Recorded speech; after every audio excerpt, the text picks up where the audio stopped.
Senhoras e senhores, boa tarde. Dando início à conferência Bases Epistemológicas do Controle de Políticas Públicas, Indicadores e Desempenho, convidamos para compor a mesa o excelentíssimo senhor presidente do Instituto Rui Barbosa e presidente do Tribunal de Contas do Estado de Minas Gerais, conselheiro Sebastião Elvésio, e a excelentíssima senhora presidente do Tribunal de Contas do Estado de São Paulo, conselheira Cristiana de Castro Moraes.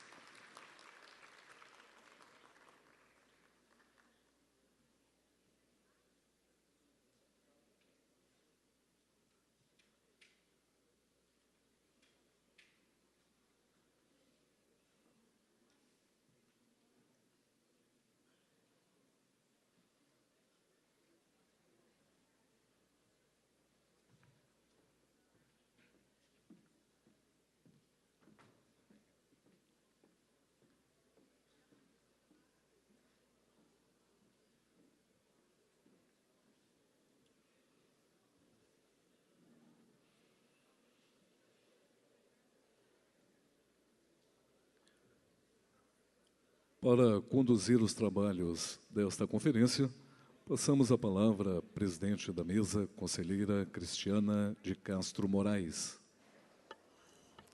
Boa tarde a todos.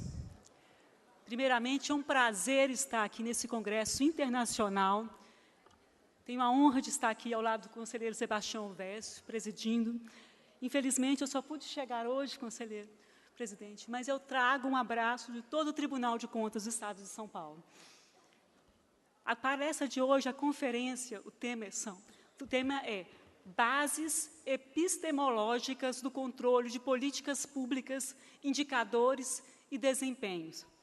O palestrante é o presidente do Tribunal de Contas do Estado de Minas Gerais, conselheiro presidente Sebastião Elvésio.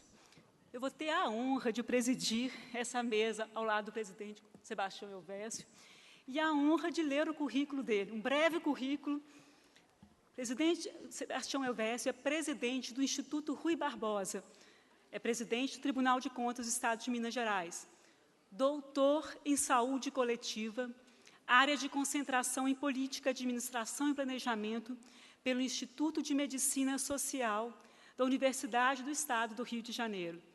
Especialista em controle externo e avaliação de gestão pública pela PUC Campinas. Especialista em didática no ensino superior pela Universidade Federal de Juiz de Fora. Especialista em pediatria pela Sociedade Brasileira de Pediatria. Bacharel em Direito pela Faculdade de Ciências Contábeis e Jurídicas Viana Júnior. Médico, graduado pela Universidade Federal de Juiz de Fora. Esse currículo é só um pequeno currículo de toda a vida do doutor Sebastião Elvésio, que é essa pessoa muito querida de todos nós, conselheiro presidente do IBE. Tem uma característica muito importante dele, que ele é um agregador, que eu costumo falar. E eu tenho uma alegria muito grande de ler o currículo, seu currículo, presidente, e passar a palavra ao senhor.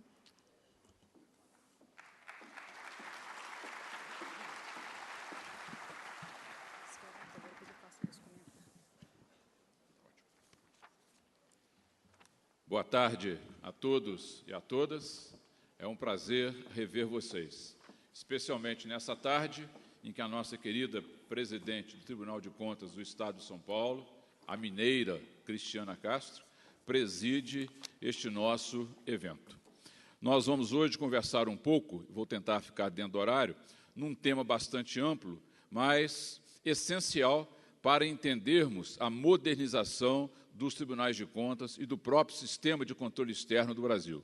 Tratam-se das bases epistemológicas que fundamentam as nossas atuações. O primeiro ponto que eu gostaria aqui de trazer à baila é exatamente um marco histórico fundamental na nossa humanidade.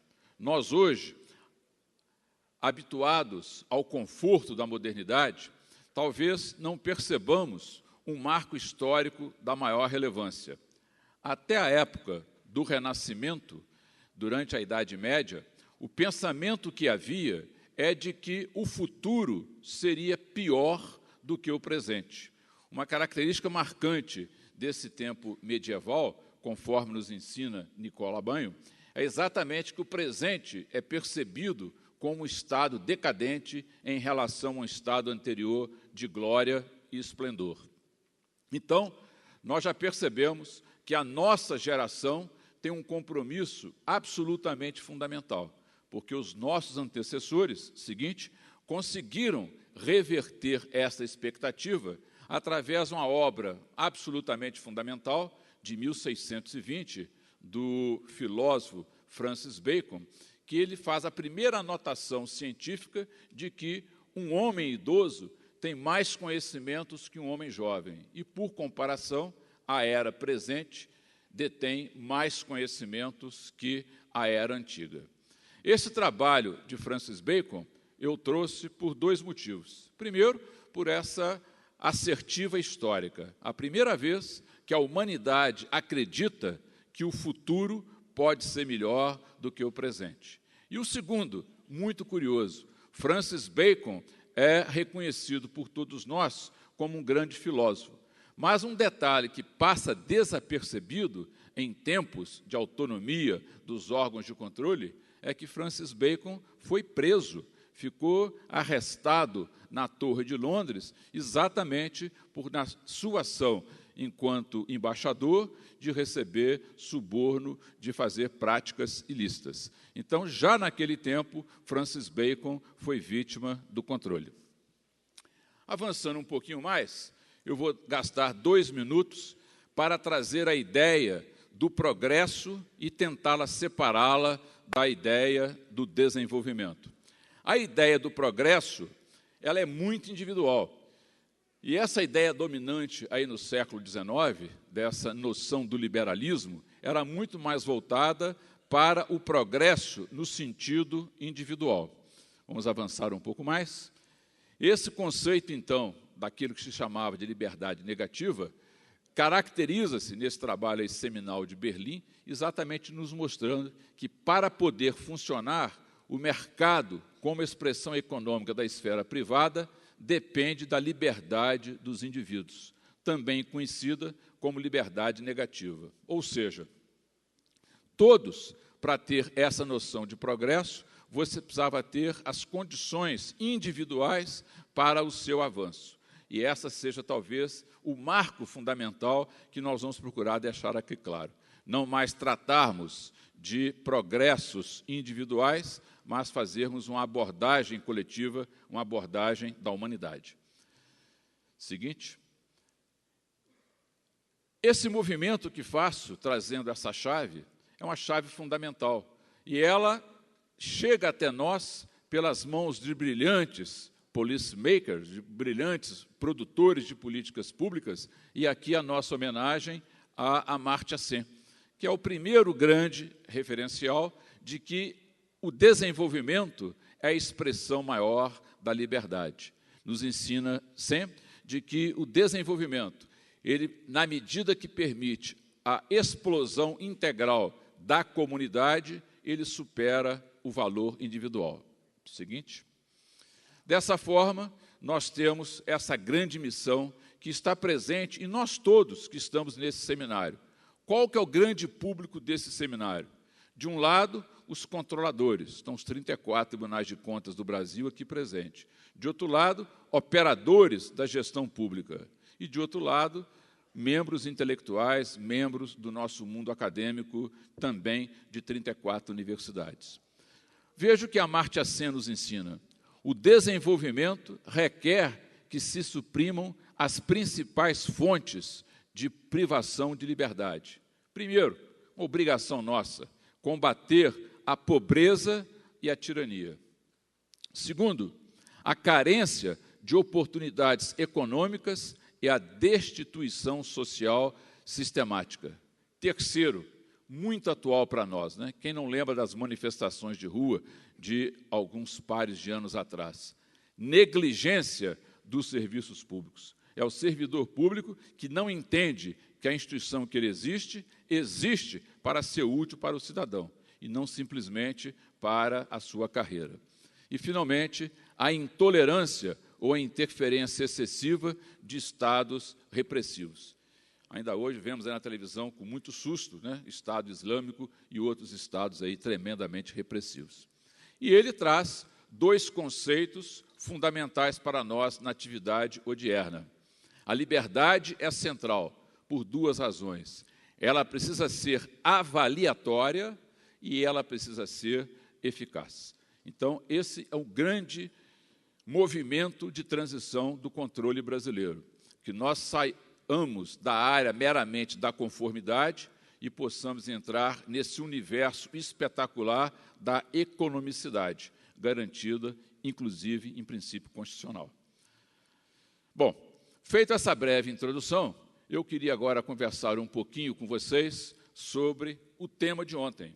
Ontem, o Tribunal de Contas da União, numa votação histórica, num momento elevado de republicanismo, de democracia, avaliou e, pela primeira vez, rejeitou as contas da Presidente da República. Essa ideia de vincular contas nacionais com prosperidade, e este é o grande foco que eu quero aqui destacar, entenderam a conta como instrumento de melhoria, é bastante antigo. Observem conosco que essa ideia vem ainda no finalzinho do século XVII, com o trabalho seminal de William Pitt. Um trabalho que eu também quero convocar todos a esse desafio, um trabalho fundamentalmente matemático.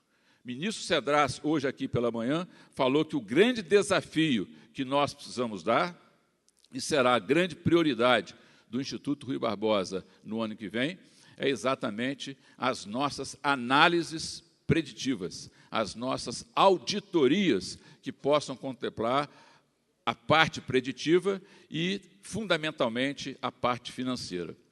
Seguindo ali por vários autores, não vou cansá-los com todos eles, podemos avançar um pouquinho mais, nós vamos verificar que se destaca entre nós, no finalzinho do século XIX, e isso mexe com os nossos brios, Nietzsche.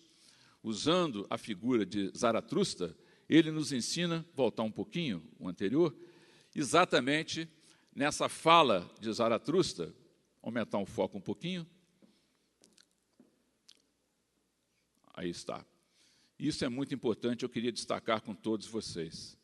A quem nós devemos chamar de próximo? Porque muitas vezes nós estamos aqui entre iguais, então nós podemos achar que o nosso próximo é o nosso colega de instituição, ou talvez até, se tiver um sentimento maior, o cidadão que mora no meu bairro, na minha cidade.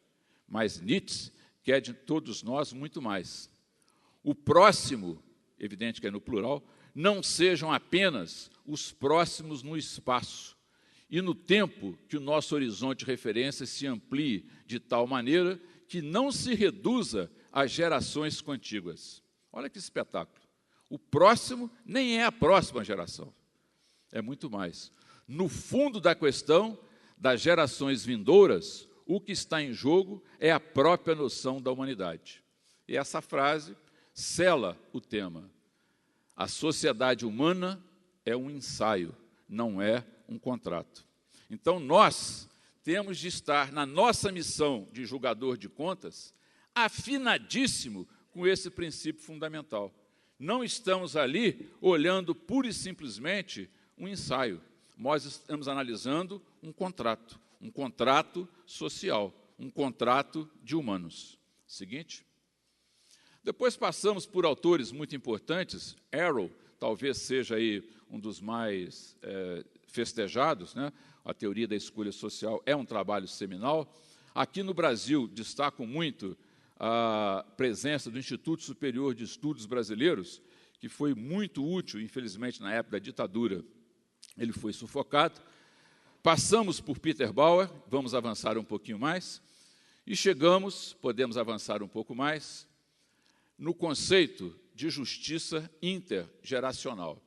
O professor Alec Gossery, da Universidade de Louvain, esse belga nos traz também uma noção absolutamente fundamental para julgar uma conta pública, né? Como que isso vai impactar a humanidade?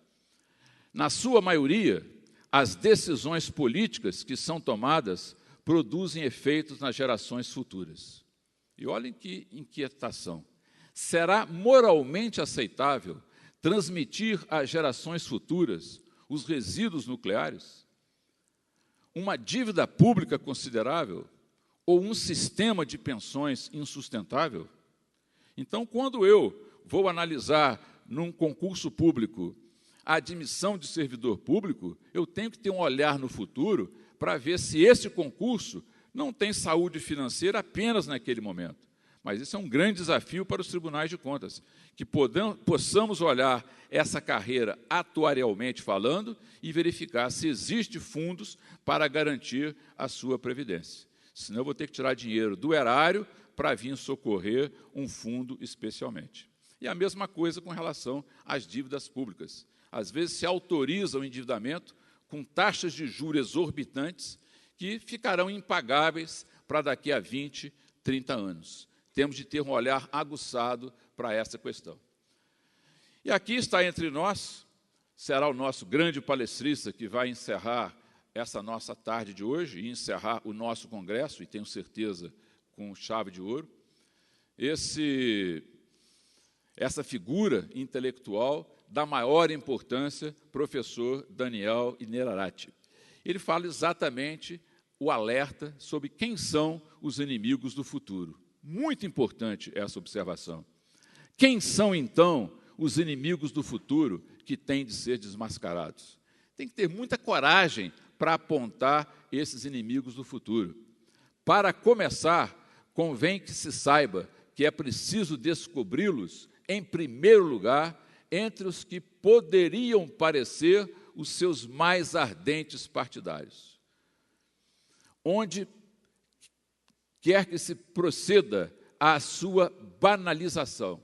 Essa é a questão mais grave, a gente banalizar o futuro, ter um presentismo, um hoje exagerado, e não se atentar pelo porvir.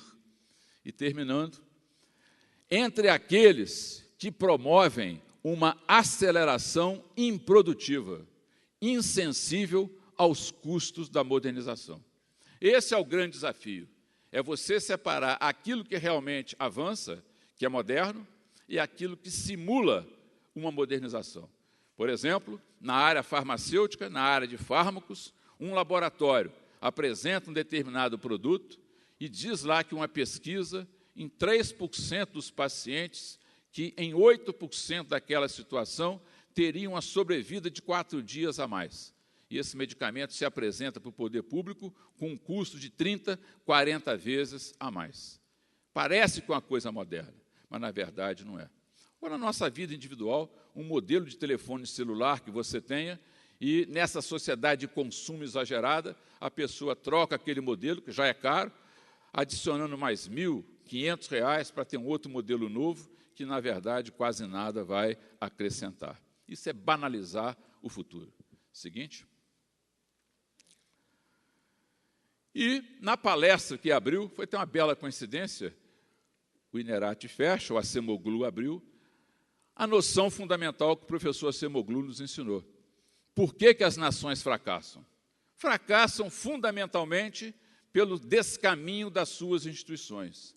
Se eu vou para o caminho de uma instituição inclusiva, uma instituição democrática que empodera o cidadão, nós teremos competitividade, nós teremos sucesso na nossa jornada. Agora, se eu vou para uma instituição extrativista, que quer só se apoderar do recurso que é colocado à disposição dela, sem nenhum compromisso com a sociedade, certamente nós vamos ficar sempre no mais, no mesmo. Não vamos sair do lugar. Então, nós temos que ter uma coragem cívica de enfrentar as instituições extrativistas, porque elas não permitem o avanço da nossa humanidade.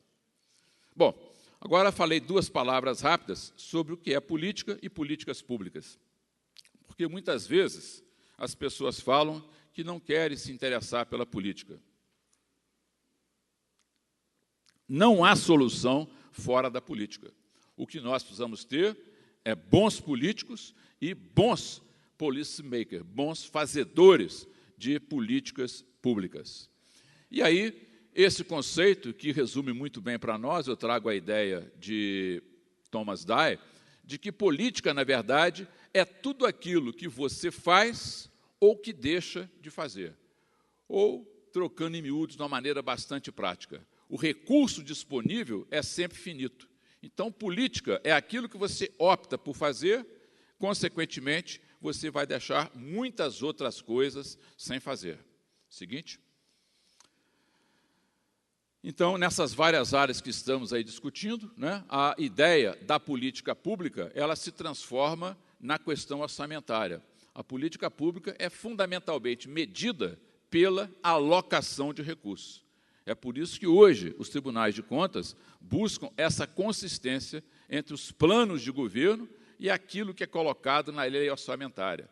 Ou, mais grave ainda, suplementações orçamentárias, créditos adicionais que são feitos à revelia da autorização do Poder Legislativo. Ou, conforme foi na noite de ontem, pedaladas fiscais que alteram um sistema de contas a partir daquilo que não estava fundamentado na legislação. Seguinte. E um ponto absolutamente fundamental, que estamos tratando aqui nesse congresso com grande profundidade, é a pesquisa. Nós, do controle externo, precisamos entender que somos operadores do direito, no sentido de termos também as nossas pesquisas puras. Daí a razão de uma série de assentamentos que fizemos com todas essas universidades, em que nós possamos beber da fonte desses conhecimentos para melhorar a qualidade das nossas decisões. Nós não podemos, no terceiro milênio, no século XXI, continuar a enfrentar questões da mesma maneira de 10, 20, 30 anos atrás. Alguém falou há 30 anos que o índice constitucional para a educação seria de tantos %. Pode ser que naquele momento fosse, mas precisamos fazer trabalhos de pesquisa que, se for preciso alterar esses parâmetros, que nós tenhamos conhecimento e fundamentação para que nós possamos fazer essas alterações. Então, nós temos a condição também de criar pesquisa, e daí o tema que eu vou agora chegar, que são os nossos indicadores. Seguinte. Só para compartilhar com vocês dessa ansiedade do gestor público, eu queria que vocês exercitassem comigo essa situação do Amartya Sen. Ele ilustra o seguinte: 3 crianças e uma flauta. Muito simples. É como se eu chegasse numa sala, tivesse 3 crianças sorridentes e eu tivesse uma flauta. E eu tenho que dar essa flauta para quem? A quem que eu vou dar? Se eu não tenho nenhuma informação por trás, é meramente aleatório. 1/3 para cada uma. Dou para uma e acabou a questão. Mas política pública não é assim. Eu preciso buscar informações. Por exemplo, aquele primeiro menino, que eu vou chamá-lo em homenagem ao nosso querido Hinaldo, de Hinaldo, em homenagem ao nosso centenário da Bahia, ele fala que ele quer a flauta porque ele é o único que sabe tocar. Todos nós sabemos da musicalidade da Bahia, né? O baianinho levanta a mão e fala: eu quero essa flauta, porque dos 3 eu sou o único que sei tocar. E os outros 2 concordam: realmente não sei, realmente não sei. É um critério. Vamos avançar um pouco mais. A menina do meio, vamos aqui destacar a nossa querida conselheira Beth, lá do Amapá, ela fala o seguinte: eu quero a flauta, porque eu sou a mais pobre e não possuo brinquedo algum. Então, outro critério, né? O critério aí da riqueza e pobreza. Ela quer porque ela é a mais pobre, e os outros 2 concordam que a situação dos outros é melhor do que a dela. E, finalmente, a terceira, vamos também aqui buscar a nossa querida conselheira presidente da mesa cristiana, fala o seguinte: eu quero a flauta.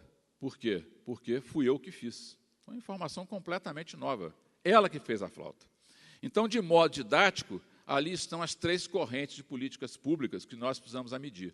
A primeira delas, todo mundo reconheceu, é a figura do utilitarismo, muito disputada entre nós, muito comentada entre nós, pelos economistas da Fundação Getúlio Vargas. É aquele modelo de Bentham, hoje muito mais aprimorado. Mas, basicamente, é o seguinte: política pública é uma regra de felicidade e dor.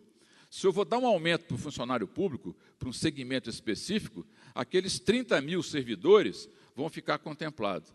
Entretanto, o restante da população não vai ter acesso àquele recurso, né?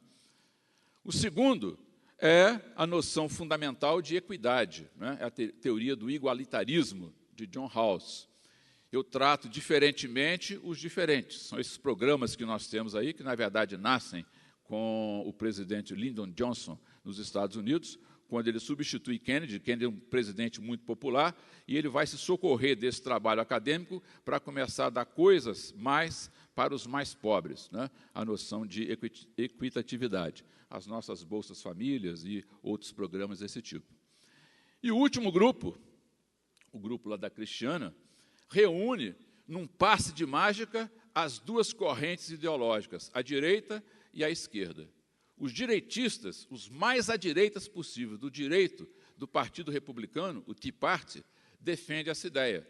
Se eu trabalho, não coloque imposto, não deve ter imposto em mercadoria nenhuma, porque se eu não cobro imposto, fica mais dinheiro com a sociedade, e a sociedade gasta muito melhor do que o governo.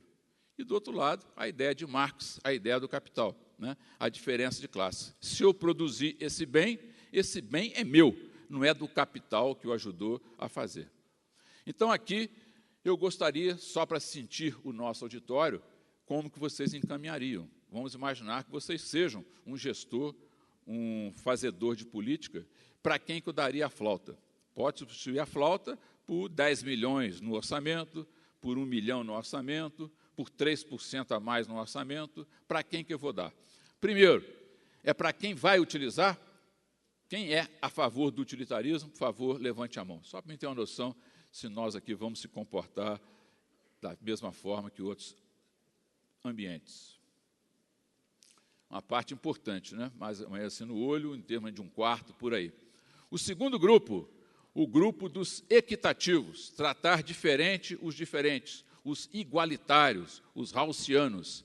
Quem se incorpora nessa corrente de política pública? É o esperado, a maioria, né? Aí uns 40% já optaram por esse caminho. E, finalmente, o primado do trabalho, né? É a ideia libertária. Eu produzi, é meu. Quem se inclui nessa última corrente? Isso, um percentual um pouco menor, embora seja dois extremos, talvez uns 10%. Qual que é a correta? Não existe. A solução vai ser em função de cada um dos itens que nós vamos decidir. Por isso é que é muito importante que as decisões elas sempre tenham um embasamento de conhecimento.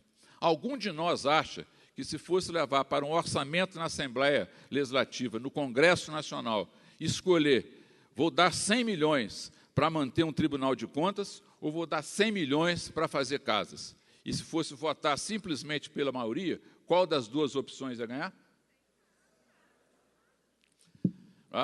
Então, é fundamental o conhecimento para se tentar a justiça do todo no orçamento público. Vamos avançar, Célia, caminhando então para o final. Podemos avançar um pouco mais. E é para isso, então, que a gente tem que mostrar o controle. Se nós não mostrarmos a nossa importância, ou bentleriano falando, a nossa utilidade, nessa luta pelo orçamento, nós cada vez vamos ficando mais minguados até desaparecer. Outras coisas serão, evidentemente, mais prioritárias. Mas é importante o controle? Então, eu trago para vocês essa informação. Primeiro, que ela é muito recente entre nós. Na língua portuguesa, aparece com o professor Seabra Fagundes, em 1922. Adiante. E aí, essa pesquisa que eu quero conversar com vocês. É uma pesquisa feita pelo Banco Mundial, em 142 países, e que mostra o comportamento do ser humano. Nós somos robesianos ou nós somos russenianos? Nós somos maus e precisamos ser controlados, ou nascemos bem e é a sociedade que nos corrompe? Então, essa pesquisa é muito interessante. Eles colocaram o equivalente a $100, que hoje já seria em torno de R$400 para nós, né, num estacionamento, colocaram a câmera de vigilância e faziam essa pergunta à pessoa. O que você faria se encontrasse esse dinheiro?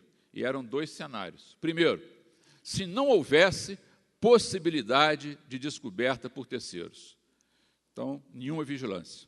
E segunda, olha que preocupante, se tivesse 30% de chance de ser descoberto, apenas 30%. Vamos ver como é que as pessoas se comportam. Os números, por favor. Naquele primeiro modelo, 33%, se não tivesse ninguém, devolveria o dinheiro. Se você tivesse chance de ser descoberto em 30%, por favor, esse número quase dobra. Aliás, mais do que dobra, ele chega em 74%. Então, aí está a nossa utilidade.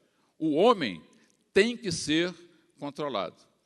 Quem não quiser ser controlado, não venha para a vida pública. O homem público ele tem que estar exposto a todo esse controle, que é um pilar da democracia e é um pilar da república. A prestação de contas é um valor constitucional, é um valor republicano. Seguinte.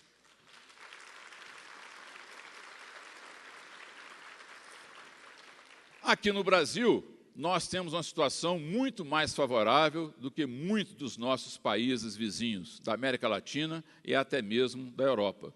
Porque as nossas bases do controle estão na Constituição.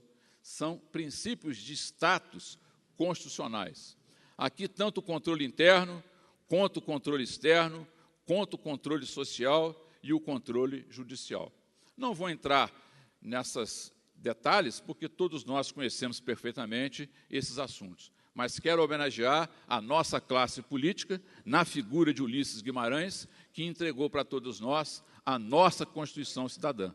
E foi ali escrito que os órgãos de controle são autônomos, que o Tribunal de Contas da União pôde tomar a decisão histórica de ontem. Se fosse o órgão de controle, um órgão de rabicho, um órgão de submissão, certamente não seria altivo para atuar como atuou. Seguinte.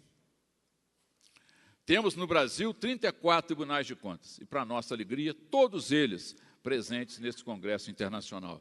Então, temos realmente uma rede. E é muito importante que se saiba que é uma rede federativa. Não há entre nós órgão mais importante. O TCU não é mais importante do que um TCM. Nós somos uma federação. A federação trata todos os níveis no mesmo patamar. Então, nós estamos todos iguaizinhos, TCUs, TCEs e TCMs. Seguinte. Podemos avançar. Nós estamos fazendo aí 80 anos, né? O nosso tribunal faz parte, só para dar uma ideia de grandeza. Aqui em Minas, nós analisamos 120 bilhões, é o nosso orçamento. Não vou dizer 30%, mas se eu estiver economizando 10% pelo controle, a minha presença já economiza 12 bilhões para a administração pública. E para melhorar esse controle, nós estamos hoje saindo daquela questão da conformidade e dando os primeiros passos na preditividade. E o exemplo que eu queria mostrar de controle que temos aqui é o projeto Suricato. Seguinte. Ele baseia num relatório de inteligência, podemos avançar um pouco mais, Salinha? Aí, por exemplo, nesse caso dessa investigação, não é? O Serviço de Inteligência verificou que essa prefeitura foi a que mais gastou remédio per capita no nosso estado. Então, aparentemente, podia ser uma homenagem para o prefeito que mais gastou dinheiro com remédio. Né? A gente não quer campeonato de quem quer mais gasta dinheiro numa determinada atividade. A gente quer melhor resultado. Seguinte. Aí vem uma série de investigações, podemos avançar um pouquinho, para a gente já ir observando. E chegamos à conclusão, nesse caso, e aí é o professor Jacobi, que traz essa homenagem para nós, no seu último livro deste ano, em que ele traz essa afirmativa fundamental, que o projeto Suricato, trocando em miúdos, é o grande caminho para fazer a investigação desses gastos públicos. Por quê? Porque nós pegamos a nota fiscal eletrônica com o seu preço praticado e colocamos sobre um estándar, sobre um padrão, que é o preço permitido para aquela operação. Seguinte. Isso, então, pode se utilizar na saúde, no meio ambiente, enfim, em qualquer uma dessas áreas. Caminhando para o final, então, essa da saúde, já tivemos hoje aqui de manhã, né, podemos passar os resultados da auditoria operacional em saúde. Vamos para o nosso índice de efetividade da gestão municipal. Esse índice, ele nasce com o Tribunal de Contas do Estado de São Paulo. Então, ontem já havia homenageado a nossa querida presidente Cristiana Castro, foi o primeiro tribunal do Brasil a apresentar esses dados, o fez no dia 5 de outubro, no iniciozinho dessa semana, e já numa conversa no almoço, nós já pudemos ali verificar semelhanças entre o resultado encontrado em São Paulo e o resultado encontrado em Minas Gerais. Então, os nossos 2 estados já estão com essa metodologia pronta. A presidente Cristiana colocou toda essa metodologia à disposição do Instituto Rui Barbosa, nós estamos customizando isso e o nosso empenho é que já no ano que vem, todos os 34 tribunais de contas do Brasil possam utilizar esse índice de efetividade que tem como finalidade condensar e aferir dados das administrações municipais. São 5.570 municípios que nós podemos olhar de uma maneira igual. Além da avaliação da conformidade, mensurar e divulgar a efetividade das políticas públicas em prol da sociedade. Seguinte. Nós avaliamos essas dimensões: educação, saúde, meio ambiente, planejamento. Vejam que importante. O planejamento hoje vai a uma posição de destaque. Acabou aquela história de uma firma de consultoria fazer para o prefeito uma peça de planejamento que não tem nada a ver com a sua realidade. Vai levar bomba o prefeito que assim o proceder.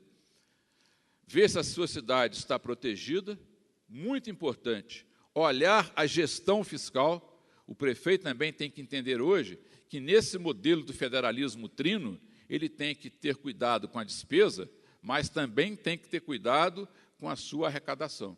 Não pode o prefeito renunciar àqueles dispositivos de arrecadação que estão previstos na Constituição. E, finalmente, o mais moderno desses itens, que o presidente Nardes vai depois dar continuidade, que são os índices de governança. Aqui, nós estamos analisando a governança da TI. São Paulo fez na quinta-feira, nós estamos fazendo... São Paulo fez na segunda-feira, nós estamos fazendo nessa quinta-feira. Os nossos resultados, por favor.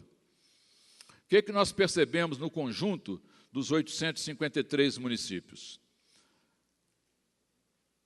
Primeiramente, os pesos. Aqueles vários índices foram ponderados dessa maneira. Essa é a vantagem do trabalho padronizado. São Paulo está fazendo dessa forma, nós também. Que alguém poderia levantar a mão e dizer, mas eu não podia colocar o planejamento com 15? Poderia, mas você vai usar uma outra métrica diferente. Há todo um estudo, depois a presidente Cristiana vai colocar também o manual, que justifica esses índices. Então, o fato é que essa é a nossa pizza. E essa é a nossa classificação. A, B, C, C+, e C. Né? Evidentemente, vocês estão vendo ali que os piores são os que estão em preto e vermelho. Depois, então, vamos subindo os níveis, né, para verificar se ela está efetiva, se ela está já em posição altamente efetiva. Seguinte. Aí estão as regiões, também não vou cansá-los com isso. Minas tem 10 regiões, a gente pode consolidar o resultado nesse seminário internacional apenas de Minas. Não interessa a gente ver das regiões, podemos ir para o finalzinho, por favor. Então, Rio Doce, por exemplo, é uma das regiões, mas vamos ver o resultado final, se ele é consolidado para Minas Gerais, que é a conversa que eu já estava tendo com a conselheira Cristiana, comparando com São Paulo. Por exemplo, aí, neste caso, nós verificamos que a média geral do estado de Minas Gerais é C+. Ficamos com 50,2, a média dos 853 municípios. E vejam vocês, muito interessante, que os melhores desempenhos são onde o tribunal tem olhado com mais rigor, que são os gastos em saúde e os gastos em educação. E os índices mais frágeis, os piores, exatamente o planejamento, que deveria ser um dos itens fundamentais. Então, isso certamente vai levar o Tribunal de Contas do Estado de Minas Gerais a ter um apuro técnico melhor nessa vinculação das leis do ciclo orçamentário. A gente não pode planejar simplesmente para cumprir um papel. Mandei a firma de consultoria fazer um PPA, manda para a Câmara, o vereador nem toma conhecimento. Né? Não, nós vamos verificar a consistência de PPA com LDO, com as leis orçamentárias. Seguinte. E aí, nós temos os municípios. Pode votar só um, Celinha, por favor. Só para a gente ter uma noção do ranqueamento desses municípios, né, como é que eles estão. Vejam vocês que do nível B, nós encontramos ali 24 municípios. Do nível C, a maioria, o C+, 400, e do nível C, 396. Ou seja, temos um trabalho enorme para fazer. A gente, quando começou esse trabalho, já havíamos conversado com os conselheiros, com os nossos procuradores, a gente já percebia essa verdade que o diagnóstico constatou. É que, na realidade, esses municípios que não tinham a cobrança nessas áreas não focalizavam a melhoria da governança. É exatamente a fala em seguida que o presidente Nardes vai apresentar. Então, vejo que nós temos ali quase 400 municípios que vão precisar de uma atuação nossa severa para melhorar a sua gestão municipal. Volto ao meu querido estetoscópio, que ilustra ali a nossa passagem. Se nós não medirmos e avaliarmos, de nada adiantará.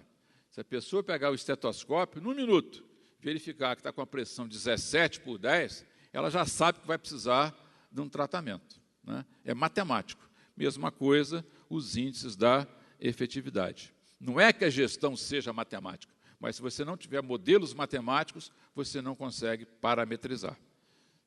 Então, terminando, eu queria apresentar para vocês a importância dessas análises e comparações de políticas públicas em todos os setores. E trouxe, para encerrar a minha interpretação, o único que eu consegui encontrar trabalho vazado das que eu chamo e que as análises de risco têm mostrado, inclusive ontem o presidente Cedrá já me falava das análises de risco na Intosai, das indústrias que têm que ter um olhar maior do controle. Indústria bélica, indústria de medicamentos, indústria de tabacos, né, e indústrias de TI. Olha esse caso na República Tcheca. Ele nos provoca. A República Tcheca, como país do leste europeu, tem o hábito de fumar muito. Então, as pessoas fumam muito, e, consequentemente, o consumo de cigarro era muito grande. O governo começou a aumentar imposto, igual estamos vivendo aqui. A crise aumenta imposto. Então, o imposto do cigarro foi subindo até chegar em alguma coisa de 45%. A Philip Morris, que é a empresa produtora do cigarro, resolveu fazer uma pesquisa, e ela vazou. Ela procurou comparar, para o poder público, o fumante vivo e o fumante morto. Qual que era o mais interessante como política pública? E vejam os números que foram encontrados.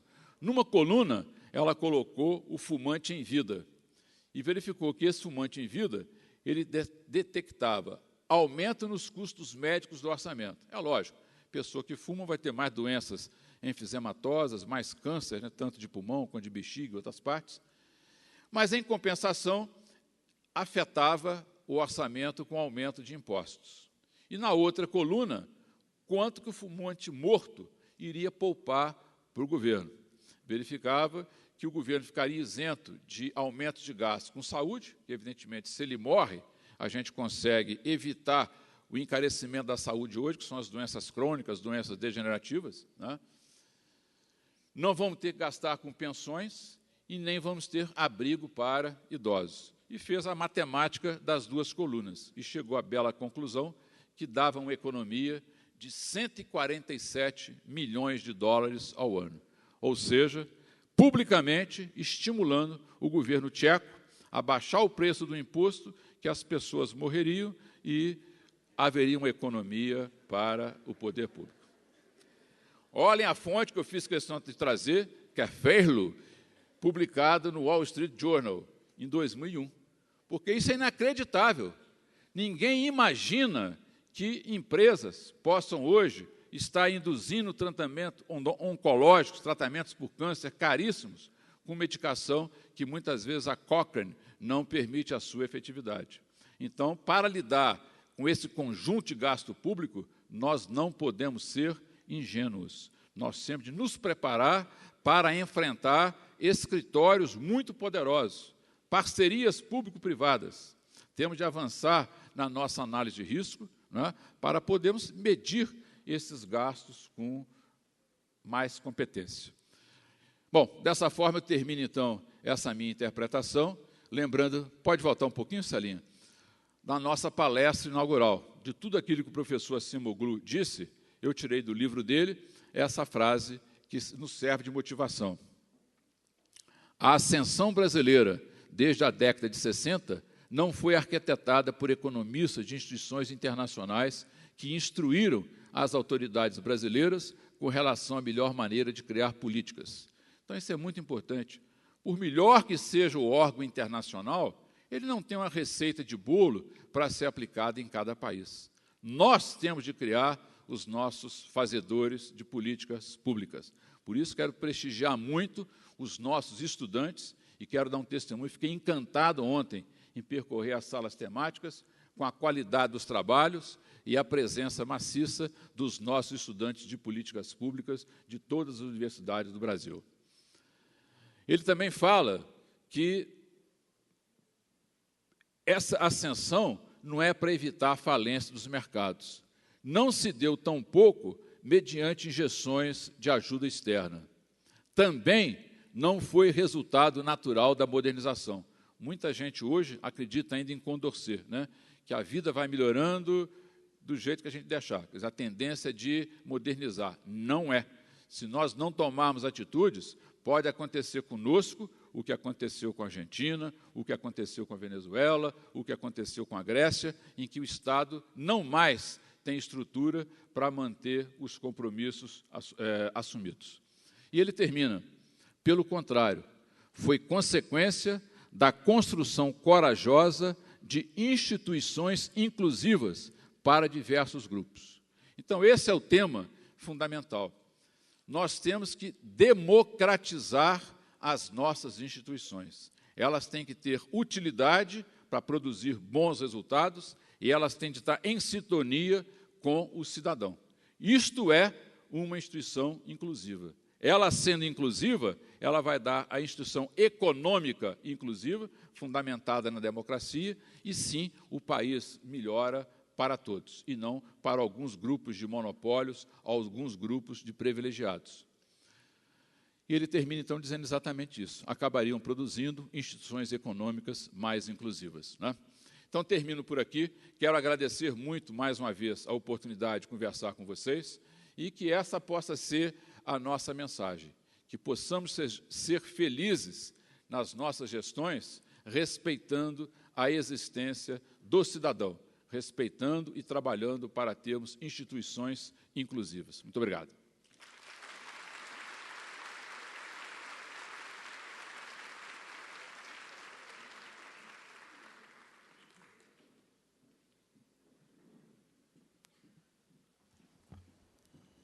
Primeiramente, eu quero parabenizar o Dr. Sebastião Elvésio, que nos brindou com essa brilhante palestra, essa palestra que não só transmite conhecimentos de uma forma didática, mas nos leva a refletir sobre as políticas públicas, sobre a importância do controle. Muito obrigada, Dr. Sebastião Elvésio. Eu tenho, pode fazer também, alguns comentários para fazer aqui, que eu notei. A importância do controle, quero parabenizar o Tribunal de Contas de Minas Gerais pela realização desse evento, por ser um tribunal de referência para todo o Brasil, parabenizar o projeto Suricato. E vai em questão seguinte, aqui lá em São Paulo também nós fizemos o nosso IGM, que lançamos recentemente, e do mesmo modo aqui que Minas Gerais, nenhum município foi classificado na faixa A, lá, como mais efetivo. A maioria dos municípios, lá em São Paulo, nós avaliamos 644 municípios. O estado de São Paulo tem 645 municípios. Mas o município de São Paulo, a capital, tem um município próprio, que é o Tribunal de Contas do município, que está representado aqui pelo Dr. Maurício. E nós analisamos 644 municípios. E a maioria dos municípios foi classificada na faixa B, 406 municípios. E uma questão também que nós detectamos, um dos gargalos da administração pública é a falta do planejamento. Uma diferença muito grande entre o que é planejado e o que é executado, tanto em termos monetários, em termos quantitativos, quanto em termos numéricos. Uma diferença muito grande. E nós entendemos que esse é um papel do controle também. Avançar também na parte do controle social. Todo esse trabalho que o Tribunal de Contas realizou, nós colocamos na nossa página da internet, para qualquer cidadão. Qualquer cidadão pode analisar esses dados, estar disponível para fazer o controle com dados fidedignos do tribunal. E fizemos mais agora. Queremos uma participação popular, queremos uma transparência dos dados, mas que a sociedade participe. Eu estava mostrando no início para o doutor Sebastião Elvésio, o que eu tenho falado ultimamente, que é meu brinquedinho. Nós colocamos todos esses dados no celular. Fizemos um aplicativo, todos os dados do IGM estão no celular. Qualquer cidadão pode abaixar no seu celular os dados do IGM, saber a nota do seu município em cada quesito e pode comentar, curtir ou não curtir aquele dado. E pode mandar um comentário para o Tribunal de Contas. Isso também é um avanço que vai ser muito fundamental. Que os dados têm que ser transparentes e com participação popular. Parabéns. Muito obrigada. Bem, eu queria parabenizar a presidente Cristiana, não só pela presidência da mesa, mas por esse trabalho extraordinário. Ela fez no TCE de São Paulo uma hackathon, uma maratona, para exatamente buscar essa inovação a partir dessa contribuição. E o Instituto Rui Barbosa, como ele gosta muito de fazer esse compartilhamento com as pessoas dos nossos outros tribunais, já, com autorização, evidentemente, da presidente Cristiano, já customizamos essa questão do índice de efetividade da gestão municipal para que ele possa ser utilizado por todos os nossos 34 tribunais. E já vou ter uma conversa aqui com ela de pé de ouvido para ver se esse aplicativo também nós possamos compartilhar com todos os tribunais de contas do Brasil. Ó, já falou comigo aqui perfeitamente. Então, amanhã, na Assembleia Geral do IRB, nós já vamos também propor um estudo do Instituto Rui Barbosa para que esse aplicativo possa ser colocado para todo o Brasil. E, encerrando, vou pedir licença, minha querida presidente, para chamar à mesa o prefeito da minha cidade, da cidade que eu nasci, prefeito de Juiz de Fora, prefeito Bruno Siqueira, para entregar para ele os indicadores do município de Juiz de Fora, para que ele tenha todo esse trabalho em mãos e possa cada vez mais melhorar a qualidade do planejamento a partir desses índices de eficiência da gestão municipal.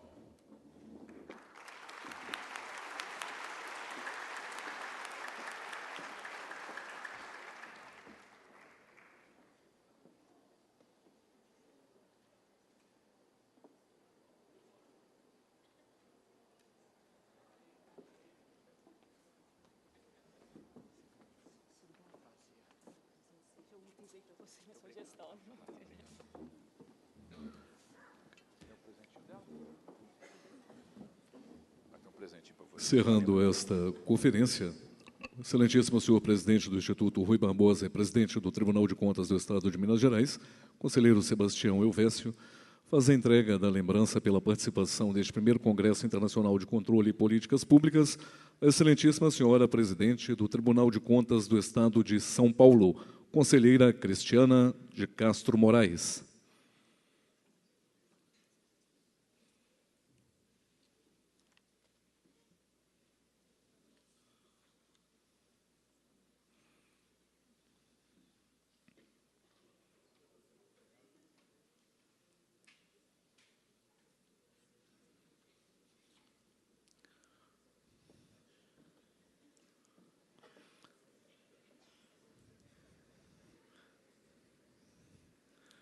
Os nossos agradecimentos aos presentes que fizeram parte desta conferência.